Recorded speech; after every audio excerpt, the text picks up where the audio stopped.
Hi and welcome to my channel. So I'm going to show you how to make these little, I don't know what you call these little embellishments. So they start off like that, look a square, and then you actually open them up.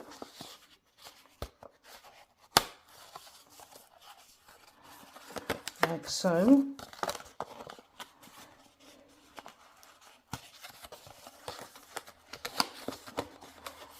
Okay, and these are nice to put in your junk journal, so you'd have a bit of journaling space there, and I've just stamped the little triangles there, so you could leave those blank and that would be more journaling space. So this one I've made out of I think it's a 6x6 paper. It's easy fold, and I actually got that from a charity shop. I think I've got about 20 or 30 sheets for 99p. So your charity shop's a good place to look for your crafting stuff. And this little circle here is fastened in with a, what do you call it, paracord fastener or a brad. So I'll just pop that on there to cover the prongs. And then you can actually stick that onto your, I'll just on you with this card. You can actually stick that onto your junk journal page like that.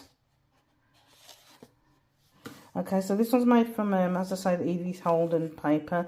This one is made from book page. So I've just literally used a playing card there for the circle, and I've made it into a button. I've just put 2 holes there and sewn it in, and then fastened it on the back with another circle, put a little stamp on there. So this one you could probably leave by itself because it's got that little decorative feature there, and I've put a stamp on the front and then just open it up.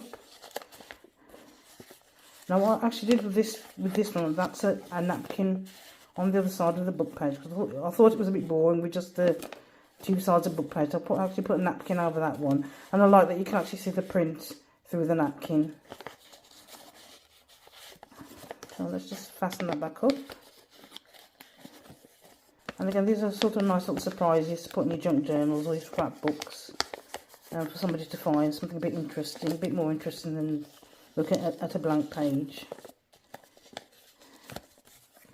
I'll just put those 2 over there. So I'm just going to start off with just an ordinary sheet of conference paper. I've got this from a conference, from a refill pad, and I'm only using this one because I was a bit lazy. This was already a square and I didn't want to cut out another sheet.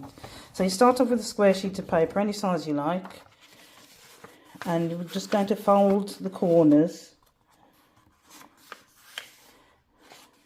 So I'll just put a light crease in there so I know where I'm folding to. So you're just going to fold the corners up to right angle. It doesn't have to be 100% exact, doesn't matter. So I suppose you're folding it as if you were going to make an envelope. So I'm trying to make those 2 pieces, those 2 corners there meet. Just about. There might be a millimetre or so off, but it doesn't really matter. I think the imperfectness adds to the charm of the pieces that you're making.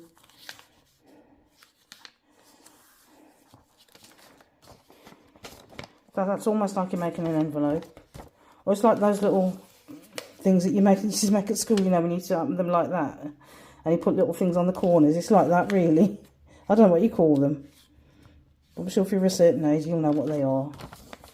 Okay, so again, I'm just creasing that with my fingers. But if you've got a band folder, you can use that. So I've already sort of pre-aged the edges. So I'm just going to do these corners now. So trusty stamp pad and my washing up sponge. Push that across there.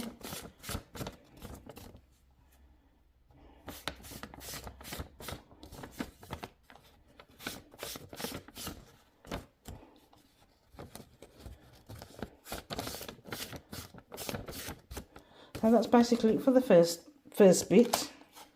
Put that out of the way. So if you wanted to at this stage, you could decorate these little triangular bits here and on the inside. I'm not going to do that. I'll do that afterwards and then I'll come back. But I'll just show you the second part of the process. So all I've done here is I've used a circle cutter, and I've just used playing cards just to make that little button.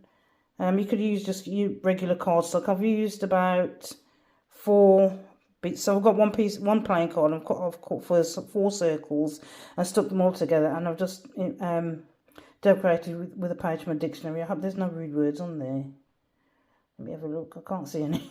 And And I just left that side because obviously that's going to be stuck down so you won't see it. So I'm just going to try and make a hole in the middle.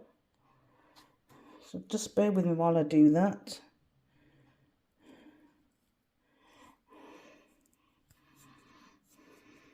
So I've just used my awl, made a hole. I'm just going to wiggle it around to make it a little bit bigger so I can actually stick the brad in. So there's, is brad the UK name or the American name? I'm not sure. I've seen these people use, they call them brad, but I always call them paper fasteners, but whatever you call them. I think on the box it says paper clips, but whatever they are anyway, one of these, put in there. Or you could actually use an eyelet, if you've got one of those eyelet clippers, you could use those.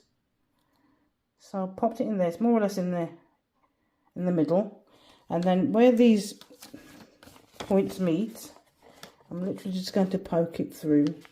And I say it doesn't matter if it's not 100% accurate because, you know, it's all handmade, isn't it? So I don't think anybody would be expecting that. So actually, to make that a bit easier, I'm going to use my awl and just poke a hole there.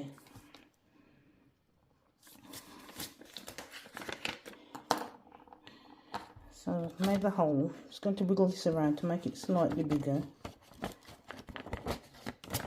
so I can get the pins through.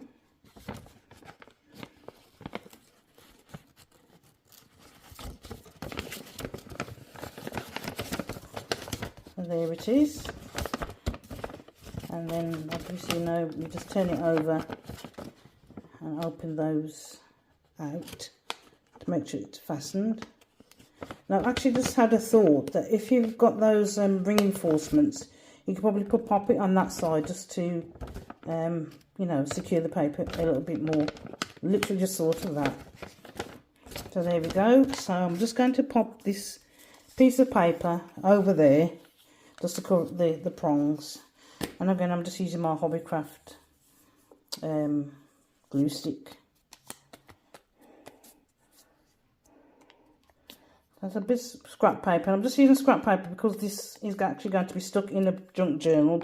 But as I say, if you want to leave it separate in a pocket or a tuck, then, you know, cut out a circle of a nice shape and pop the stamp on it or something on it just for decorative purposes.